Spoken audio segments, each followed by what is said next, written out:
सारंडा जंगल में नक्सलियों का फिर तांडव, आईडी ब्लास्ट में सीआरपीएफ इंस्पेक्टर घायल। जराईकेला थाना क्षेत्र में नक्सल विरोधी अभियान पर हमला, इलाके में घेराबंदी और तलाशी तेज। राउरकेला, झारखंड ओडिशा सीमांचल के सारंडा जंगल से शुक्रवार शाम नक्सल हिंसा की खबर ने सुरक्षा एजेंसियों को सतर्क कर दिया। जराईकेला थाना क्षेत्र के सामठा अंतर्गत बाबूडेरा में नक्सलियों ने घात लगाकर आईडी ब्लास्ट किया, जिसमें सीआरपीएफ 60 बटालियन के इंस्पेक्टर के मिश्रा घायल हो गए। उन्हें राउरकेला अपोलो अस्पताल में भर्ती कराया गया है।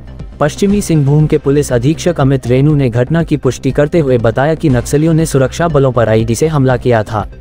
इधर नक्सलियों ने एक अन्य स्थान पर लैंडमाइन विस्फोट कर पुलिया को भी उड़ा दिया।